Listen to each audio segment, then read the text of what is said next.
Thank you, Lorena. That was a very generous introduction. It's always intimidating to hear that your CV listed out like that. And it's so special to be speaking at Cooper. Those of you that go here and teach here know what a special place it is, and I've known so many collaborators and I guess people that still call me friends that have taught here and gone here and come out of this great institution. I'm going to start off my talk with a few ideas that frame my own research work, which is grounded in the space between research design, practice, and the academy. Much of the design work, of course, is done in collaboration, as Lorena mentioned, with my partner, Rosalyne Shieh, and members of our eponymous practice, Schaum. My work is broadly engaged in exploring techniques that can better understand how form and representation can frame, motivate, and often unravel when engaging the broader political and social context of the city. So this idea of blanking, what you're actually going to see is a presentation in part of an exhibition in a series of terms that we developed around an exhibition that we did at the University of New Mexico in the fall of 2018 around this theme of blanking. And for us, it's a metaphor that works on several levels. First, it's a term that emerges out of metal fabrication. The idea you might be most familiar with is blank keys. So you have a blank key that's a little bit more generic than the specific key that you use in any given situation. So in which the kind of approximation of a shape becomes a much more specific and unique object for the situation. Similarly, we have interests that have emerged in our work that we use as kind of approximate placeholders or containers for reoccurring ideas and interests that we visit and revisit, but are also adapted as we continue to practice and engage new ideas and new kinds of work. Of course, as Jimmy was pointing out, blanking is also a blank space on a page, or maybe a blank space in your mind. That notion of starting from a blank page. In fact, we don't really begin projects without content or intent. We don't begin projects that are truly blank, but we project ideas from the beginning, in effect finding some of what interests us within the blankness. This is how we developed these recurrent ideas and interests that are going to reoccur through the lecture. Like blanks, specific but soft around the edges and open to change. And the development of the work itself is an adaptation of certain hunches into specific responses, specific interventions, and unique findings. So to get us to the first term, entropy, we've had the opportunity to work and think in Detroit, Marfa, Houston, and while each of these cities and places is quite distinct in their physical, climatic, and social conditions, they also share a kind of remoteness. Rather remoteness because, like in Marfa, they're actually quite far away, like 3 hours from the nearest airport. They're difficult to actually get to. Or remoteness because perhaps an imagination of their ideal form is less understood or less known in places like Houston. The notion of those ideals might in fact be nonsensical in places like this. What we have been focused on are things like the leakiness of the urban conditions, the dispersion of some of these landscapes, and informal qualities of some of these places. For us, these conditions are grouped under this idea that we come back to of entropy, which I'll explain more in a minute, where the things that often look one way might be open to many interpretations, and where the appropriate interventions are not always self-evident. So we think a lot through images, and this is an important image for us. In this image, you look and you can look at what you see, and what you see is what's happening in the moment. You see people running across an open space, people lining up, people waiting, people talking to each other and getting ready to have picnics. But really this isn't the shadow of a form. This is a shot from the Eiffel Tower looking down. And what we find interesting about this is the way in which the form actually structures the kind of event or space below it, even though it's not seen in the image. The ground itself becomes like a picture plane, a point of view, almost like a drawing. This uneven but ordered image of the people on a plane provokes a kind of critical question regarding the doubt that creeps into any negotiation with form in the city, this idea of the entropic. In testing these limits of the use of the form, this question of the tension becomes paramount and makes us reevaluate the status of form. We often think of this through Robert Smithson's famous quote, "Unlike Buckminster Fuller, I'm interested in collaborating with entropy." So underpinned by this doubt, our research explores how, in some ways, small-scale architectural forms can propose new ways of imagining the contemporary city. the creative practice and my teaching develop and test how different kinds of formal modules, what we sometimes refer to active forms, are designed and assembled in ways that can negotiate nuanced relationships with urban publics. Well, we focus on how architecture and its projective and descriptive representations can reframe the terms of intervention in post-war cities that are characterized by disintegration of traditional models of urban organization. The practice Rosalyne Shieh is not only a partnership, but also operates in conjunction with other architects, curators, neighborhood groups, preservationists, foundations, in its designs. These collaborative methodologies have impacted our formal approaches to architecture, allowing us to see how these smaller modules or insertions are part of larger collaborative assemblages in negotiation with each other.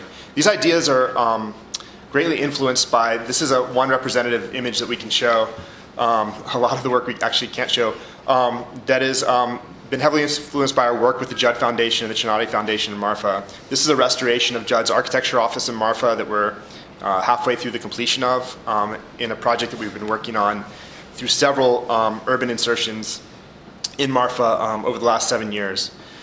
Our work oscillates between this production of these kind of active forms and easily translatable objects that can become animated with their engagement with informal contexts where they are situated. The forms are physically and conceptually incomplete, and the production of openness and indeterminacy is made through absence or lightly structured space. So I'm going to talk about 6 projects and frame them in these techniques in several ways, thinking through the problem with the blanks and the blanking as we move through them. And then I'm going to talk a little bit about the student work and the project of totalization that Lorena referred to. I'm going to start with a project that was very formative for us in developing our work around in the techniques behind it. This is an image from Detroit from 2011. The photograph was taken by our friend Katie Newell when we began to work in the neighborhood. In these situations, it's easy to see absence or vacancy, but seeing what is lacking or seeing the past prevents us from seeing what is present. So what we like to think about it is a kind of long, unstudied look, a way of which actually withholding judgment or creating a kind of blankness, where instead of seeing absence perhaps or something that is ruined, we actually see a partially prepared site.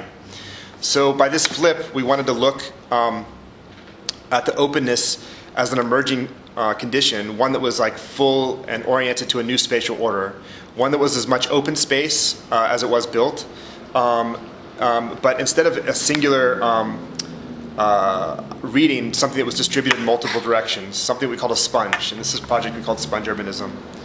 So we began by investigating several layers of the project, infrastructural layers, the property ownership, and actually inserting a kind of diagram that we call a kind of minor plan for this neighborhood of Detroit, which is near Hamtramck in Detroit. And this was a speculative project that imagined about bringing urban transformation of urban form that builds on the conditions of densification, both as a way of seeing and ways of seeing also became ways of drawing. So this for us, drawing for us, is often drawing, it's overdrawing, it's documenting, recording, and in a way we're trying to produce this multi-directional grid to think about the potential in what was a disintegrating block condition as houses were being torn down and burned down. In that, we developed different programmatic nodes. These are a series of objects, little forms that we inserted in that grid that had different programmatic functions. And we began to study the disbursement of those within the gridded structure in the multi-directional block. And we developed ways of seeing, this is a plan perspective that's cut away. We wanted to imagine the ground and the figures as part of the same drawing. And so we were selectively cut away in moments that you can look at building and non-building, building and landscape as a kind of equivalency or having the kind of porosity that we're describing as the sponge. And we took these views, these are particularly artificial views, that allow us to see almost like a ghost above the site, and not necessarily in the human moment of to create this kind of critical distance to actually see the project further. So we use these kind of tilted perspectives and cutaway plans. In this case, this wasn't just an urban plan, but we had the ability to test. Can you guys see my cursor? Mm-hmm. So we actually, with a group of 5 friends that now call themselves Team out of University of Michigan, when my partner Rosalyne was a fellow there, and Katie Newell acquired this house for $500. And the house next to it was actually burned out and was going to be torn down. And so this is the house next to it. And so we began to use this as a test site for thinking about each group of architects intervened in a different area of the project. And this was in collaboration with a group called Design 99 that was an arts group that was working in the neighborhood.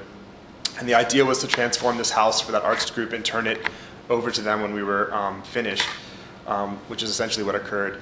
But we wanted to test adding a new direction into this house that was built in this tightly packed suburb that was now eroding. And we introduced a cross diagonal both in section and across 3 rooms in plan, so that you could move from this little park that was going to be created, or essentially open space that was going to be created, up through the building, both visually and also experientially here, and create a space where you could have a small screening room or a small presentation, but also something that would operate as a way to both connect the upper floors and lower floors and bring light in. We built the project out of CNC fabricated panels here that created a kind of bridge. And you can see how it would bring light into the space and create ways that you could move up. There's actually a kind of bubble skylight on the top, so you could actually sit up through the roof line and look across the roofs and across the city once you got to the top. And this is kind of the view from the bottom, looking up. It was wrapped in a kind of very light diaphanous vinyl scrim. So we were invited by David Chipperfield to participate in the installation in the Venetian Arsenale for the 13th International Architecture Exhibition called Common Ground.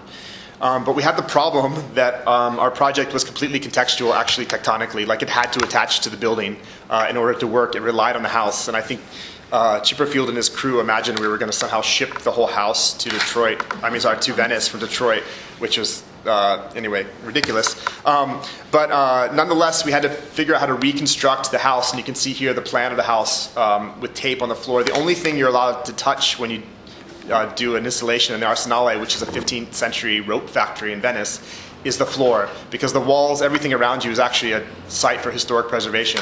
So we had to think of how we could reproduce this as an autonomous object, a freestanding object. And so we actually looked at developing this through a set of objects, a set that could be easily fabricated in Michigan and reassembled in the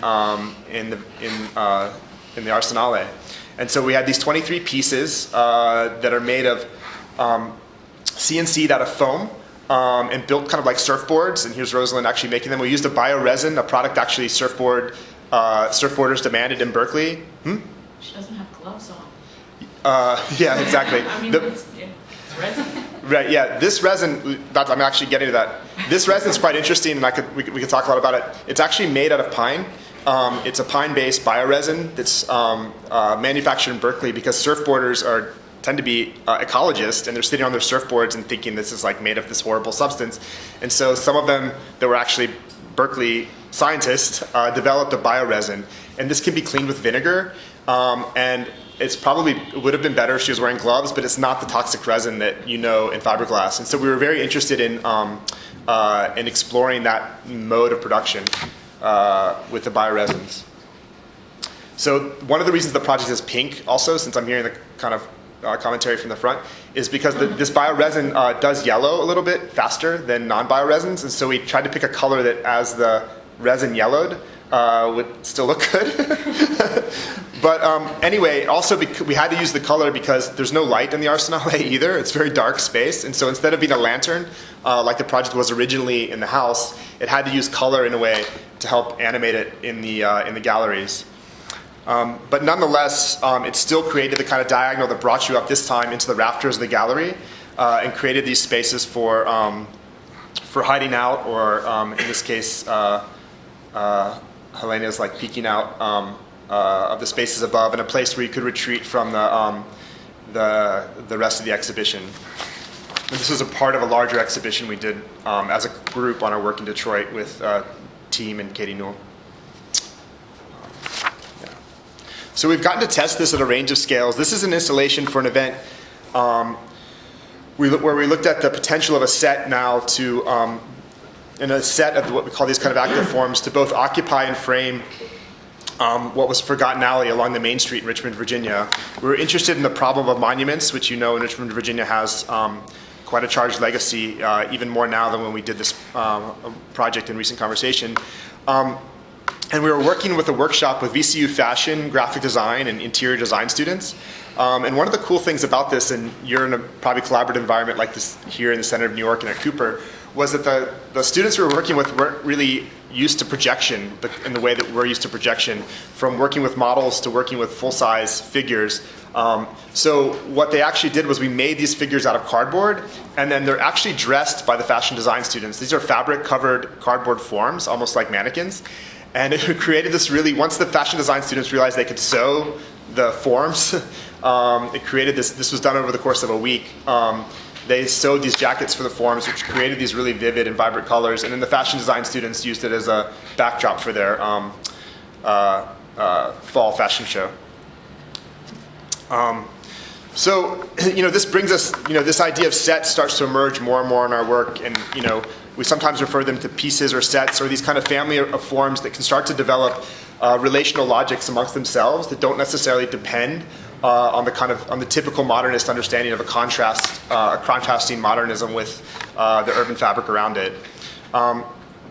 So this brings us to, this idea of sets is something that we explored when we were invited to do the Young Architects program at PS1 in Queens. So this project happened to start, and it's for a summer party. Most of you in New York probably know it quite well. There's a summer music party in which a small component of it is set aside for architects to make a backdrop for the revelers. And we were invited and had our first site meeting in the middle of, or in November of 2015. No, 16, November 2016, which was just a few days after the recent presidential, or what was the recent presidential election. And we had to give our presentation to the board of MoMA 2 days after the inauguration. And I don't know how many of you remember that or were in the country then, but it was a relatively, not a time where you really felt like planning a summer party. And that seemed like maybe there was a broader architecture conversation that was emerging on how we could actually start to recoup some of architecture's ability to reflect on political conditions. And so the first thing we were confronted with was the 14-foot high walls, concrete walls that surround the courtyard that we're working in. And there's quite an intense rhetoric then as now around the status of the wall along the border. And so we thought, maybe architecture has something to say about walls. We can think about walls as things that don't just divide, as was being portrayed, but actually something that can construct collectivity, structure engagement, and actually work on the side of the wall. The MoMA really wants you to produce a canopy project. They actually, like, your direction is like, make something colorful and make sure it's up there. That was kind of what they said to us. But we were really interested in actually creating a different kind of backdrop. So we developed a series of high-pressure inflatables that would actually use the form ties for the walls as their anchor point and actually wrap over both sides of the wall from the courtyard to the street. These inflatables were a set. There were 9 objects that would repeat it. Some of them touched, most of them touched the wall, a couple of them touched the ground. They would actually be, these inflatables, they're very high pressure, but they slowly lose the pressure. So the other thing that the MoMA is really interested in is interactivity. And we don't really do interactivity in the sense that charged word means now, some sort of like app or something that would let people communicate with it. So we had to think interactivity our own way. So we had these series of benches that when the party was going on and people sat on the benches, they would keep the inflatables very tightly inflated. But over the course of the week, as people weren't there, the inflatables would get like a little bit looser and a little bit sadder until like the party happened again. So that was one level of interaction that we had in the pieces. And so this is what the project would be like as the party's getting going. And so literally, we titled the project "Blow Up the Wall." And so the idea was that there would be these blow-ups kind of on the wall. And we had a few other ideas about interactivity that relate directly to some of our discussions around entropy as well. So we were really captivated by the notion, again, from Smithson's piece in Passaic, New Jersey, about the kind of thought experiment he uses to describe entropy in a child sandbox. And there's the gray and the white sand, and many of you probably have read it or know it.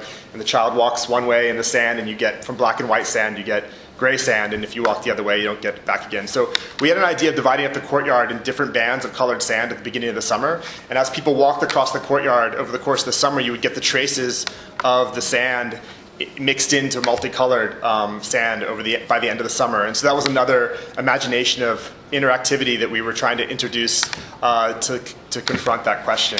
And so you can see here our model, which was filled with colored sand, which kind of a bad idea for setting up and taking down in the space that we had for, we were vacuuming sand and unvacuuming sand quite a lot, but you get a sense of it in the model that we made.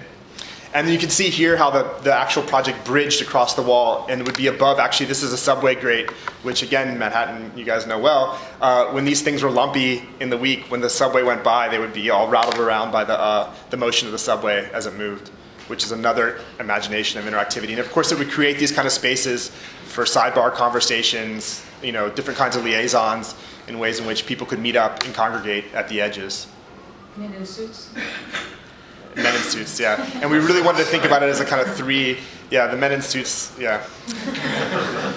Yeah, you'd be surprised. Anyway, and then of course we really wanted to think about it as a 7-day-a-week, 24-hour installation, and even, as the sun rising, these things popping over the wall would become a kind of something that the public could engage. So we have actually a video. I think this is one of the few times this has been shown in public that we made. We're also not great video makers, but we like this one.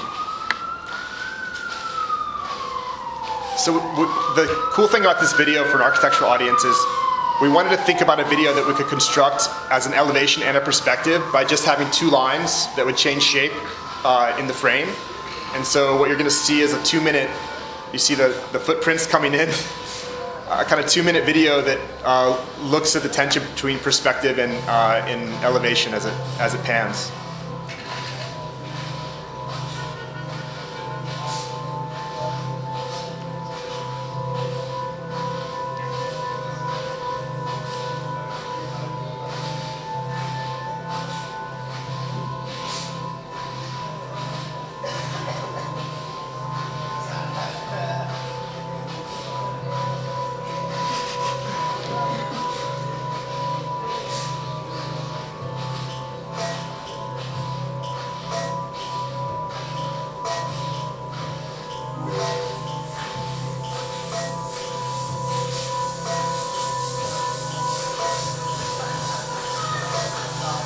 There's a water feature involved too that's part of the program.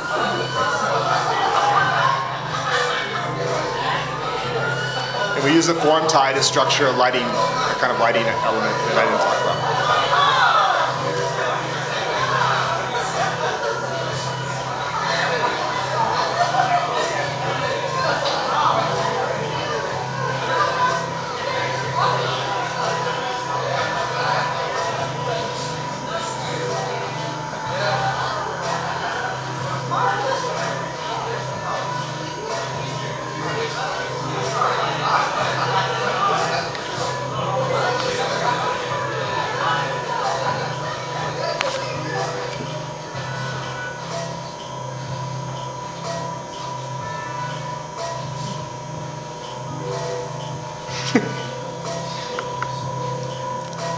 I know all those headless individuals, so I sometimes laugh.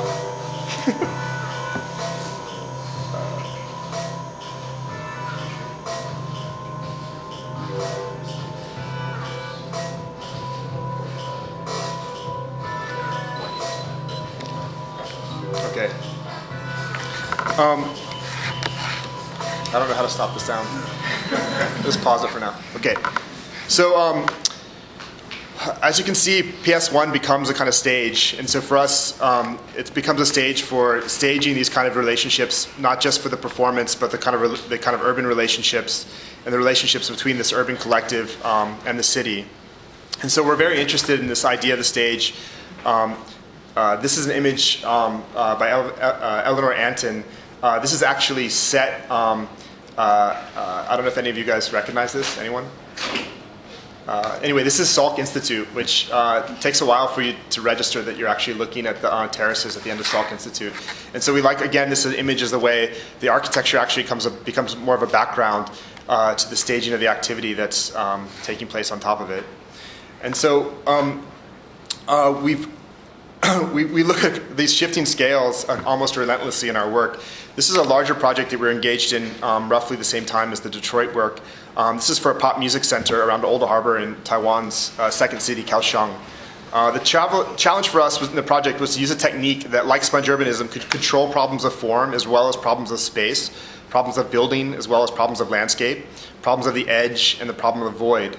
And so we did this through a series of diagrams, what we call packed spheres, where we filled the site, which was quite large, with 50-meter grid of spheres. And we began to use those spheres to actually structure, through inflation and deflation, I guess, again, the relationship between program and also this path of travel, or what we call the kind of path of the peripatetic subject, or the moving subject in space. And this subject would glide along these seams between these inflated or deflated moments of program. And so we ended up with a diagram like this. We can actually start to see the different trajectories of different kinds of subjects that move along and through the project, both reacting to but also sculpting the forms and the landscape of the project. And so this is the project as it was submitted. We lost this competition to someone more famous. But anyway, but we inserted both this kind of urban beach and a kind of outdoor amphitheater, and also these theater forms for the kind of pop music center. And you can see how they're sculpted by the movement of the subject, and as well structuring the landscape around it. Of course, this also reimagined what was the kind of forgotten harbor, a kind of toxic space at the time. This part of Taiwan was built on shipbreaking, which is an incredibly toxic process, as a new kind of wet core or wet plaza for the center of the city. And again, the project then, this is from the main artery of the city, Love River, looking out towards the horizon and the sea, and the kind of activities that would happen there. And so we became very fascinated with the way in which this moving subject, or this kind of peripatetic subject, could both sculpt form and landscape. And this is another project that we also lost, this one to Sana. For a central library and museum in Taichung, where the library is the white part and the colorful part is the museum. And the colorful part drops out of the form of the white part, in which case there's a kind of trajectory that's both sculpting the forms and also creating the relationships in the collective. And this is another place where we tested it. This is more explicit. This is a series of research projects that we did in the mountains around in Taiwan. This is a youth hostel that was set between the kind of land between the cedar trees and the very high mountains of Taiwan, which are the highest outside of the Himalayas, so quite high, and the kind of tea plantations to the south. And there was an imagination that if you started to take this trajectory and at some moments carve and at some moments lift off the landscape, that you could create multiple kinds of spaces with a single trajectory, places for the hot springs and places for the bikers to stay. So we actually, through a commission, got the chance to test this idea in a building form. This is a house in Virginia that we're doing for a playwright and an anthropologist. It's in Lexington, Virginia, in the Blue Ridge Mountains. And this is about a 2,700 square foot house organized around a single hallway. Some of the forms in that hallway move towards the landscape and the view of the landscape. Some of them become more nestled into the mountain and into the space of the mountain. And it creates both rooms that are surrounded on three sides by landscape, both by the grand views of the landscape and also the intimate views across the landscape. And so here you can see the form here. The roof is articulated through a series of angled gables, essentially, with a small curve on top, which creates this kind of undulating softness against the landscape. And then you get this view here. This is across the what we call the more intimate spaces. One of our clients is a gardener, so this would be between the master bedroom and the kitchen, a kind of space for an herb garden. There's a space for a small, what he calls an orchard, a rock garden. Each one of these nooks producing a different kind of space. And you can see that even though the project is quite small, at 2,700 square feet, you get this 120-foot long hallway that becomes a kind of telescope or a lens that you can actually look all the way through and see the landscape measured by this telescope. And this gives you some sense of the views, which are quite spectacular. And this video was taken recently. We've actually skinned it now, but this is the framing, a drone video that we edited from the contractor's framing shots that gives you a sense of the house. We built the house completely out of 2x4 construction and wood because of where it's located and the kind of technology available. Architects always present everything as though it's very easy, so we'd always say, oh, it's so easy, it's just 2x4s and like 2x10s, it's going to be so easy. But if you really start to think about how all of these flat roofs have to meet the complex geometry at the edge, our framers really had to be more like cabinet makers in the end. And so I have to stop saying quite how easy it was. But the ambition was to create a relatively simple house with a slightly more invented geometry. So these sections on the side are actually just flat roof sections, and there's only one part of the roof that curves between the double ridge beams at the top, which is what produces for us this kind of directional, rhythmic logic from the elevation. And this will finish with where you'll start to get a sense of the view downhill. We have our contractors very careful, and you can tell by how clean the site is, which is always a good sign in a contractor.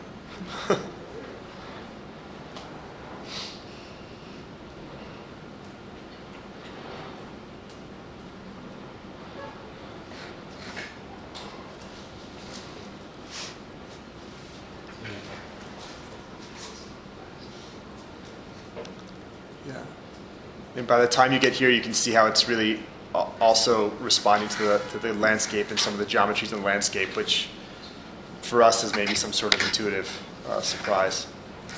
Okay, so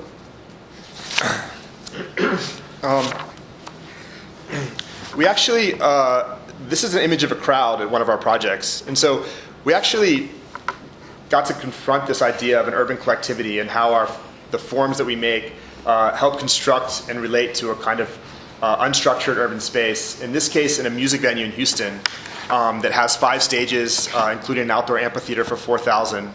And so for us, we had to rely on maybe some idea that we call seamful, which is how to respond. Instead of seamless, we actually have to confront the seams and think about how things can be next to each other in a way that they have relevance in a relationship, but in the way that they also are allowed to have their independence and a kind of freedom. And so this is the site, and I'll just describe all the pieces just really quickly since it's a little bit complicated. I can't see my cursor anymore. But so number 1 is the main music hall, and just south of that, number 3 is the amphitheater. And all the squiggly lines at the bottom of the frame is one of Houston's bayous that you sometimes read about in New York, probably flooding. But that's our essentially river network, riparian network that ties together the city. Houston is traditionally, like a lot of cities, not taken that geology and that geography very seriously. And this is a project that was about coming back to that network that is now slowly being retooled to become the largest hike and bike network that's not on streets anywhere in the U.S. That's a project called the Bayou Greenways Project, and now there's Beyond the Bayous Project that's really connecting this together into a massive both ecology but also a kind of urban transportation infrastructure without the car. And number 2 is is a little building that's both at a kind of ice house and a performance space, a kind of outdoor bar and a kind of place for performance. So you can see the site here. This is the, I don't know why I lost this, but this is, you can see the amphitheater and the stage, and of course the two indoor venues. One was for about 200 and one was for about 1,500. The idea was Live Nation controlled the music scene in Houston, and it had a monopoly. And bands were bypassing Houston, which is one of the largest markets in the country, to go to Austin. And so 4 very young people contacted me to make some renderings for them in 2013. And I thought I would never see them again based on how things work. They came back 6 months later, and they had raised the money to do what's become this 5-acre multi-stage project. And we jumped into it pretty quickly. We were really interested in constructing something that was like an urban room, that you can see in the diagram in the bottom right, that would really make the spaces connect to the bayou. And in Houston, which is a very flat place, the skyline becomes a kind of geologic object. The skyline becomes a kind of object in the landscape, and so connect to that view of the skyline beyond the bayou. And so you can begin to see with the power lines on the left how this project is really two-faced. One side that's much more stark and simple, that has to confront this like very wild landscape that's this part of Houston. And the other side starts to open up towards the bayou as you move around, and you can see the skyline in the background. Of course, this building is designed, the wood, the cedar has acoustic insulation behind it to deal with tuning of the space for sound. It's built out of cementitious panels that are used to build a lot of the kind of bad townhouses in Houston. And you can see here, this is the amphitheater that we created with this really large urban furniture. And of course, the venue is also operating mostly at night. So we became very interested in how this relationship between the kind of atmospherics that are created by, in this case, the signage, or by the way in which it engaged things like these are the power lines. We really can't do anything about these. And we took this at several levels. One level was, I have to also mention, one of the challenges of this project is nobody builds a ground-up rock and roll music venue. In New York and most of the Northeast and a lot of parts of the country, ground-up projects or the projects for this kind of music venue, they require kind of authenticity. And usually, to be rock and roll, they have to be in an old warehouse or in some old granary or in a building that has the mystique of like urban detritus, right? But in Houston, they tear down buildings every 30 years. This is like how these kinds of spaces operate. And so we had to think, how can we make a space that's going to have a kind of authenticity with the users and with the communities that we're trying to support, but it's going to be a brand new building. And we try to do that by producing spaces that would have these kind of elemental forms, that would have a kind of rawness to how we dealt with the materiality, and to really then kind of step back and allow spaces for the activities to emerge.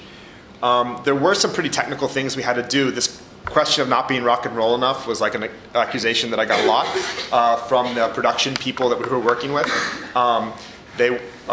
This space, which is some sort of combination of a kind of barn and Radio City Music Hall, actually is lined with these cedar panels. I can't point, but the cedar panels, we worked with Jaffe Holden out of Connecticut on the sound. And when we first worked with Jaffe Holden, they told us that it didn't matter. These rock and roll performers were going to be putting so much energy in the space that no matter what you did to it, it was going to pretty much sound fine. But we actually tuned the space. So every single one of these wrappers has a different spacing of wood with about 2,000 square feet of acoustic installation behind it to allow the room not to drop a note.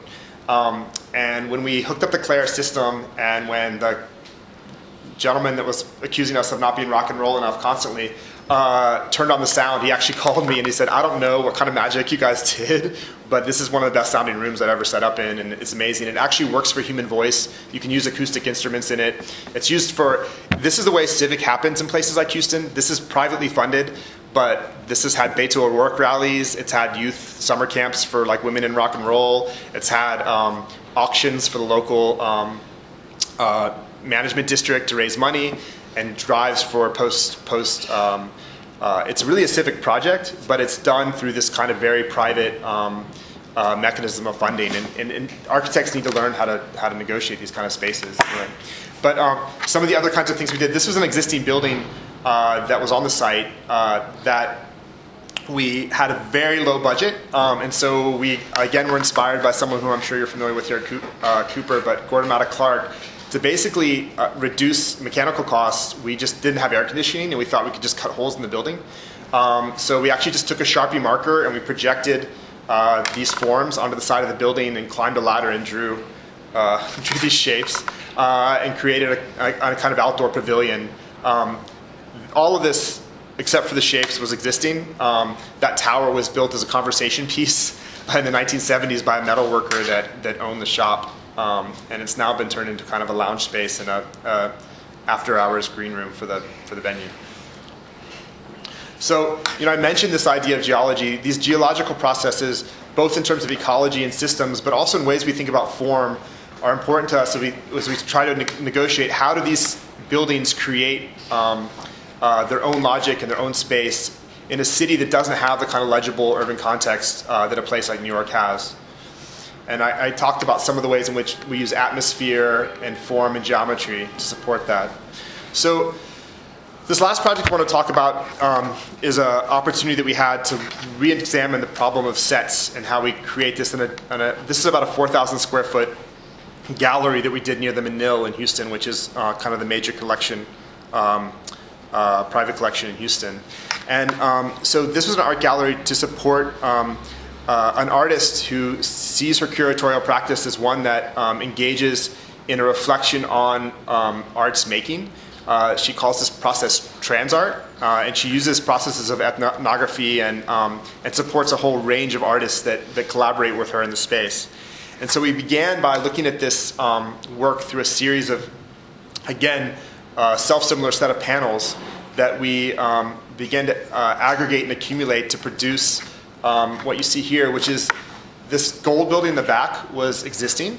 There was a gallery kind of space in the front that is for more traditional shows. The space in the back is for mixed media. It has less light, and there's a core in the center. You can see here in this section. There's a core in the center that supports her library, her writing space, and a kind of seminar room where you can have artist talks. And the space in the back was converted over into a workshop that artists could work in. So this is the project. You can see here we wanted to make a space that would have a kind of autonomy, a kind of set of relationships that would exist on its own.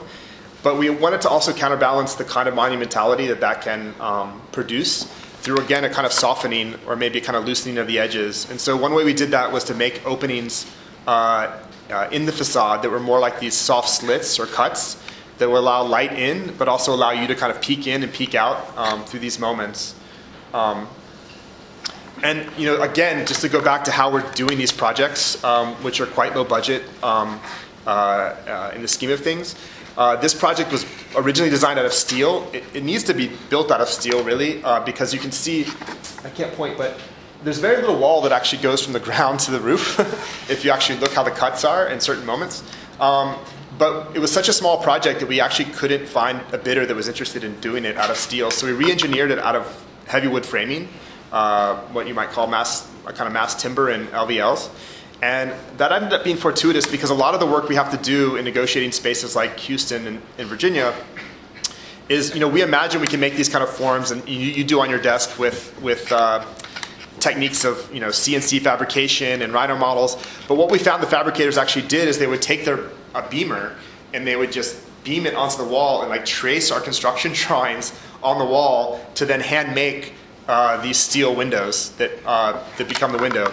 And then these fabricators that you see on the right are the kind of artisans of sheet metal that actually sculpted the sheet metal on the site, actually getting permission from the engineer and carving the wood columns on the site so that we could make the details, in this case, this kind of knife edge corner, which is a little bit complicated in the fact that the windows and the stucco and the metal all have to kind of align to this one little crisp corner at the edge, which is all basically done by hand in negotiation with hand artisans. So that kind of flexibility and that kind of nimbleness in service of an idea is something that we get very interested in.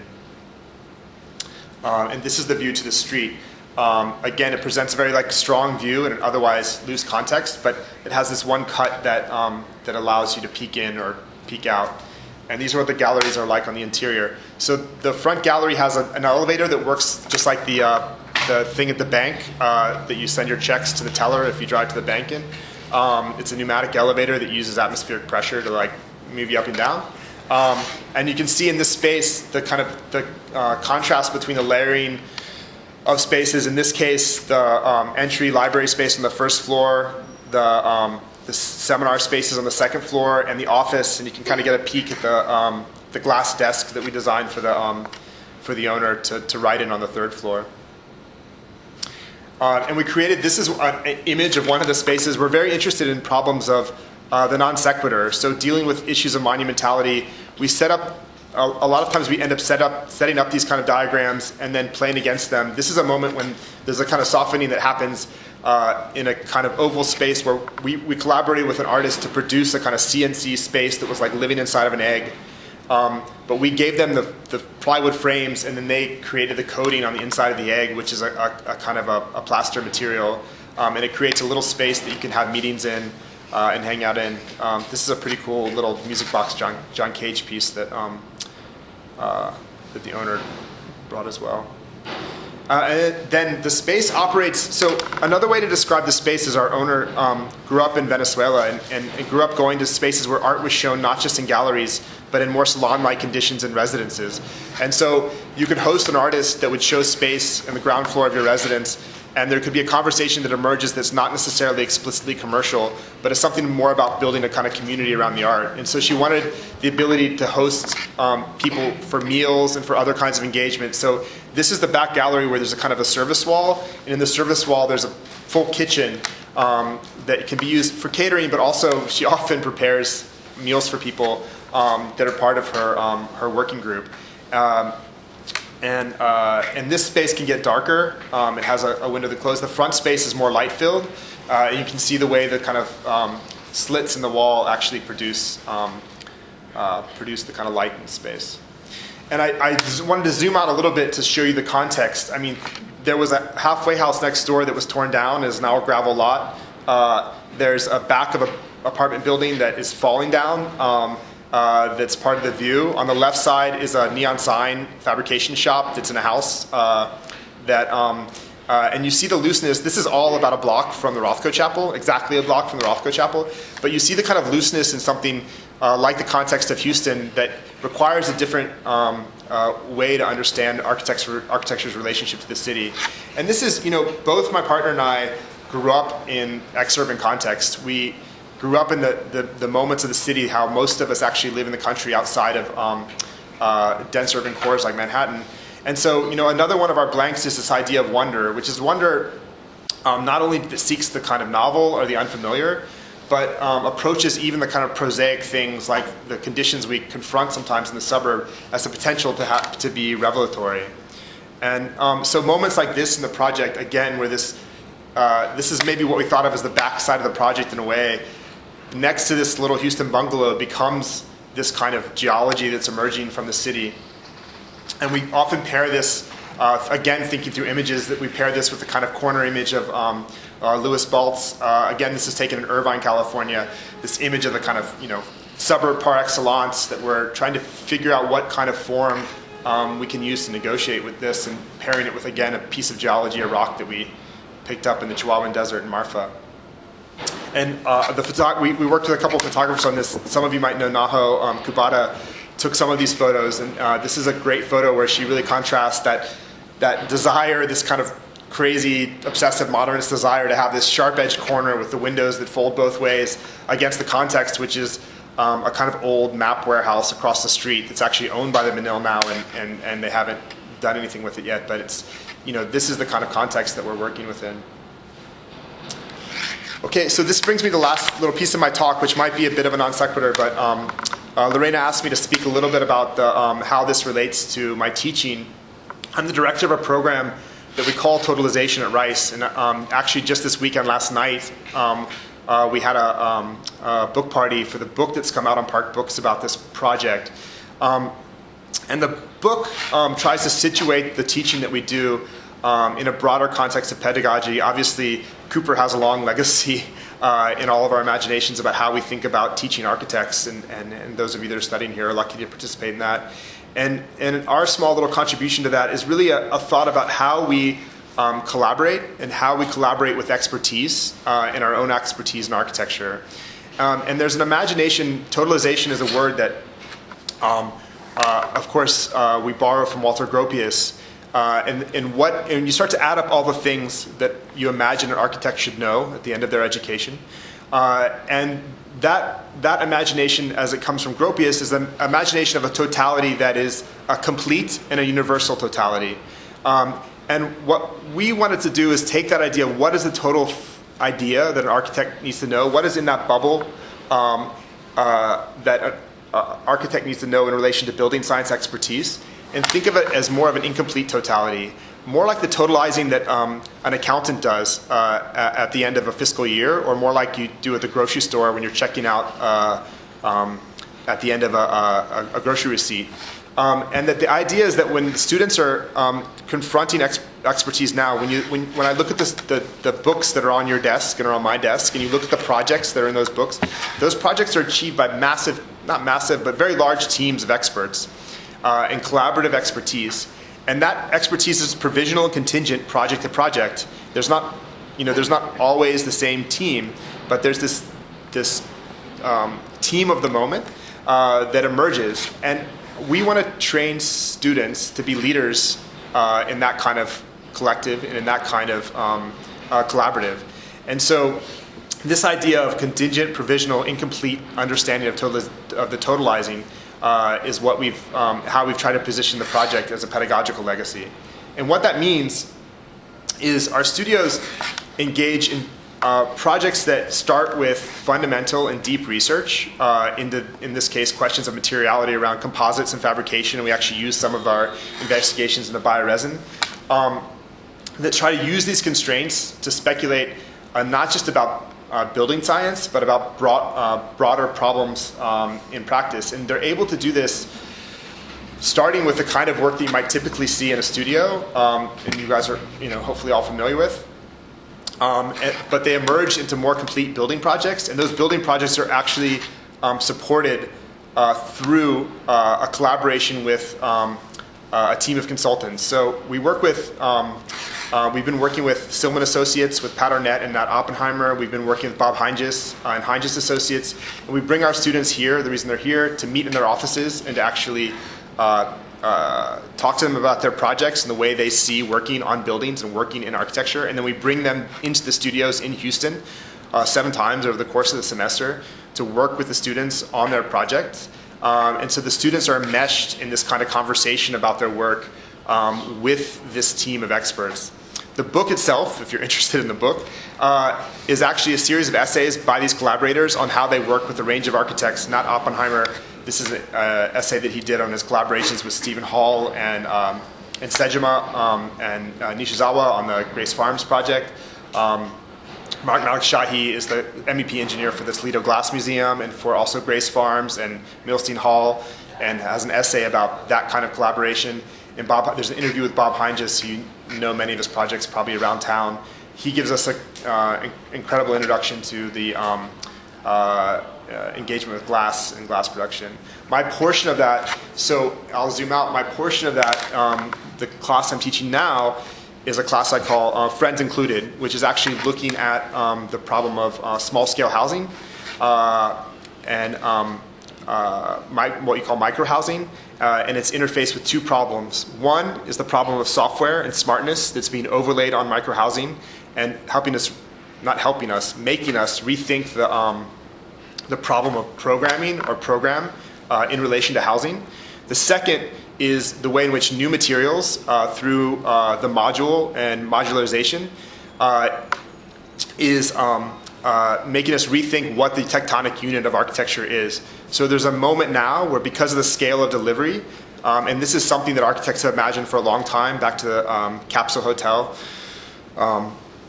is can the unit of program and the tectonic unit like be the same unit, right? And that's not something that, that's a problem. So that's the example of the kind of research problem that we put on the table for students. But then we give them the resources to unpack that with the structural engineers, with, we've collaborated with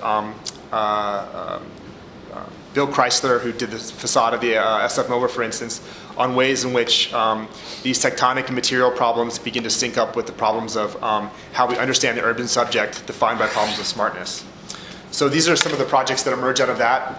Microhousing defined by these movable shades and movable pieces of furniture and interface. And this is another version of that experiment. I call the project Friends Included because we all know one of the early versions of this microhousing in Manhattan was developed through a NYCHA competition called ADAPT that N Architects won and did at Carmel Place, and you guys probably know this well, being in Manhattan.